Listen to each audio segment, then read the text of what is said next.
Morning, we're looking at the sterling chart against the dollar. Now, as we can see, last week we didn't have a great week, but that isn't to write sterling off.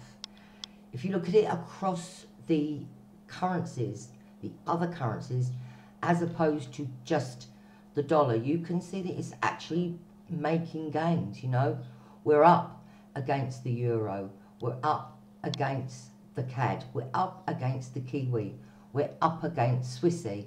So it really is only the dollar strength that is keeping sterling underpinned on the sterling dollar rate.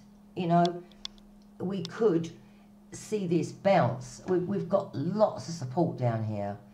I had somebody said to me today, sterling's losing support like Theresa May. Maybe. But if you look at the base pattern in the weekly charts, yes, we've turned to lower, yes, we were diverging, but we do have some really good support underneath the market. Now, we have this period moving average, the 21-week moving average, coming in at 129.54. We're obviously below the 9-week and the 55-week and the 200-week. But I do think if we can hold on to around this support level here, basically we need to hold 129. If we can do that, then this base pattern is still in play. And the base pattern in play would take this back to around the 140 level. You've only got to do the measurement. You know, we would measure this top to this bottom, and we would, as the market broke higher, we add the number of points. I've already done it. So I know it's up at around 139.65, 140. And if you look at there, over here, you can see that's the 78.6 Fibonacci number.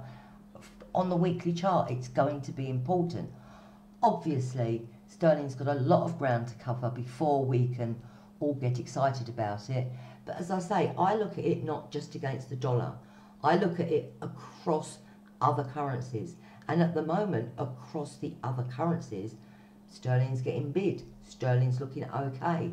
I don't see this we hate sterling mentality coming in, because in actual fact, there isn't any reason to dislike sterling. It's a good, strong currency. Okay, when we've been down to 103 in 1984, not so much. But if I squish this up and we go back in time, you know, it's come a long way before Brexit was even mentioned. We've come down from up here, which is the 171 area. You know, this was Brexit, this here. And that happened in, although this is a weekly chart, this happened in one day, right? We know we were trading through it. It was a nightmare, but you know, it's been under pressure, and there's been this little base that has pushed it higher, going out a bit further.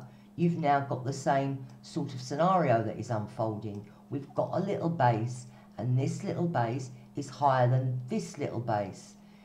We can see where it double topped and it far surpassed the downward target. I mean, the downward target on that was 132, 131.85.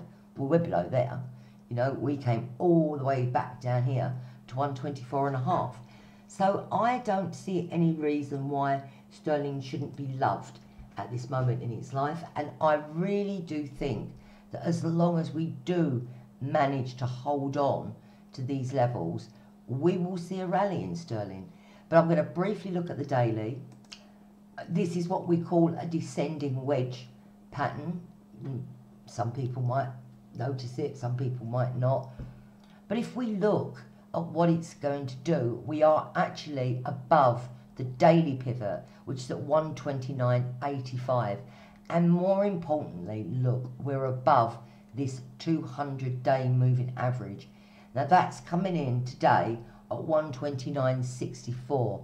So we're trading currently at 129.88. So I do think these long-term moving averages, when they're hit or they're near, people do trade just the moving average, not the 9 or the 21 or the 55. But this 200-day moving average is really going to take a lot for it to break and sustain a break. You can see here that all through it, even on this day here, yes, we broke it, we closed above it. You know, it's not been every time we've held it, and I don't see any reason for the moment why our view should alter. So we are buyers of sterling on a dip, and hopefully it will rally up to around the 131 area for the rest of the week. Good luck. I will catch you tomorrow.